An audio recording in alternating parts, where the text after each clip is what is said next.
نازک مسئلہ۔ خلیفہ سوم حضرت عثمان بن عفان پر کچھ شورش پسند مسلمانوں نے قاتلانہ حملہ کیا اور 18 ذی الحج 35 ہجری کو انہیں شہید کر ڈالا۔ اس وقت آپ کی عمر 82 سال تھی۔ آپ کی مدت خلافت 12 سال ہے۔ ام المومنین حضرت عائشہ رضی اللہ تعالی عنہا اس وقت حج کی ادائیگی کے بعد مکہ سے مدینے کی طرف جا رہی تھیں۔ وہ مقام صرف تک پہنچی تھیں کہ حضرت عثمان کی شہادت کی خبر ملی۔ اس کے بعد وہ راستے ہی سے مکہ کی طرف واپس روانہ ہو گئیں۔ مکہ پہنچی تو ان کی آمد کی خبر سن کر لوگ آپ کی سواری کے گرد جمع ہو گئے۔ حضرت عائشہ نے مجمع کے سامنے ایک تقریر کی جس میں کہا کہ خدا کی قسم عثمان مظلوم مارے گئے، خدا کی قسم میں ان کے خون کا بدلہ لوں گی۔ حضرت عائشہ اونٹ پر سوار ہو کر مکہ سے بصرہ کے لیے روانہ ہوئیں۔ مکہ اور اطراف مکہ میں منادی کرا دی گئی کہ ام المومنین عائشہ بصرہ جا رہی ہیں۔ جو شخص اسلام کا حامی ہو اور خون عثمان کا بدلہ لینا چاہے وہ قافلے میں شریک ہو جائے۔ مکہ سے 1500 آدمیوں کا لشکر روانہ ہوا۔ باہر نکلے تو اطراف و جوانب سے لوگ جوک در جوک آ کر قافلے میں شریک ہونے لگے، یہاں تک کہ جلد ہی اس لشکر کی تعداد 3000 ہو گئی۔ یہ لوگ چلتے ہوئے ایک مقام پر پہنچے جہاں ایک چشمہ تھا۔ حضرت عائشہ کے اونٹ کو دیکھ کر وہاں کتوں نے بھونکنا شروع کر دیا۔ حضرت عائشہ نے یہ منظر دیکھ کر چشمے کا نام پوچھا۔ بتایا گیا کہ یہ مواب کا چشمہ ہے۔ یہ نام سنتے ہی حضرت عائشہ نے کہا کہ مجھ کو لوٹاؤ۔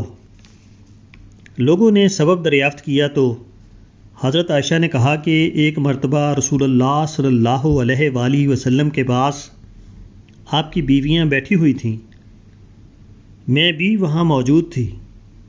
آپ نے اپنی بیویوں کو مخاطب کرتے ہوئے فرمایا کہ کاش مجھ کو معلوم ہوتا کہ تم میں سے کس کو دیکھ کر مواب کے کتے بھونکیں گے۔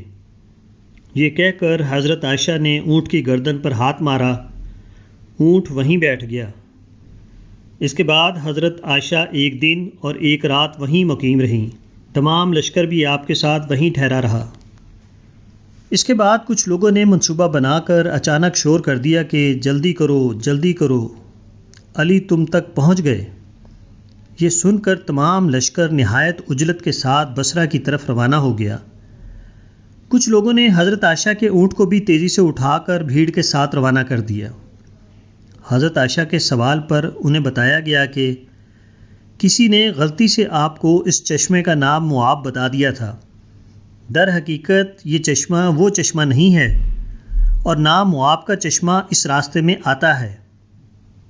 یہ لوگ چلتے رہے یہاں تک کہ وہ بصرہ کے قریب پہنچ گئے جہاں خلیفہ چہارم حضرت علی بن ابی طالب مقیم تھے۔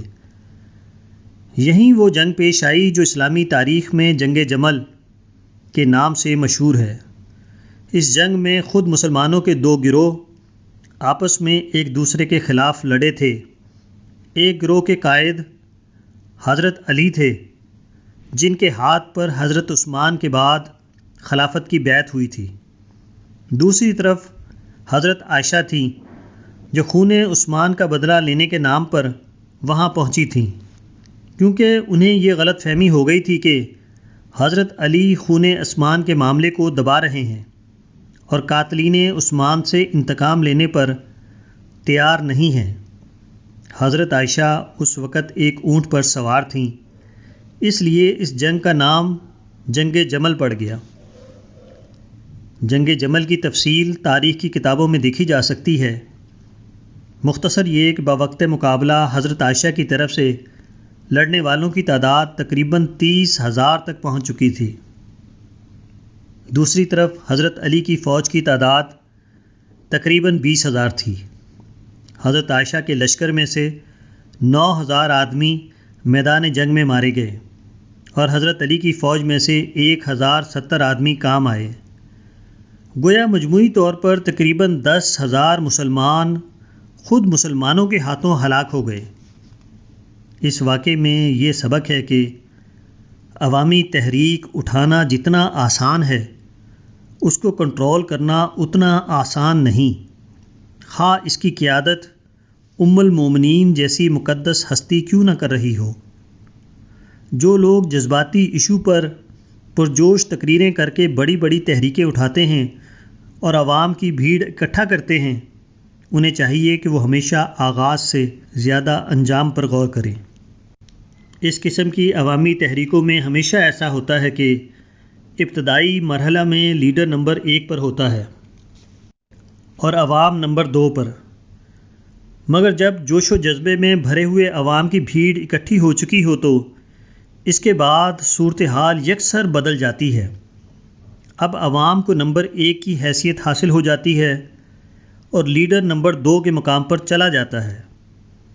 اب تحریک کی رہنمائی کے لیے عملی طور پر صرف عوام کا جوش رہ جاتا ہے، نہ کہ رہنماؤں کا ہوش۔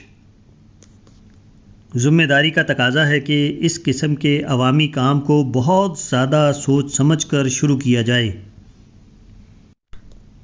کیونکہ اس قسم کے کام کو شروع کرنا ہمیشہ انتہائی آسان ہوتا ہے، مگر اس کو نیک انجام تک پہنچانا انتہائی حد تک مشکل ہے۔ حضرت عائشہ اگر حج کے بعد گھر واپس جانے کا فیصلہ کرتیں تو یہ ان کے لیے بالکل سادہ اور آسان سی بات ہوتی، مگر معاذ کے چشمے پر جب کہ وہ بھیڑ کے درمیان تھیں تو یہی سادہ سی بات ان کے لیے ناممکن کے درجے میں مشکل ہو گئی۔ حقیقت یہ ہے کہ ایسے ہنگامی مواقع پر بیچ سے رائے بدلنا ممکن نہیں ہوتا۔ ایسے کاموں میں بیچ سے رائے بدلنا ایسا ہی ہے جیسے کوئی شخص دریا کو چھلانگ کے ذریعے پار کرنا چاہے اور جب وہ اس کے درمیان میں پہنچے تو یہ فیصلہ کرے کہ مزید تیاری کے لیے اس کو پیچھے کی طرف لوٹ جانا چاہیے۔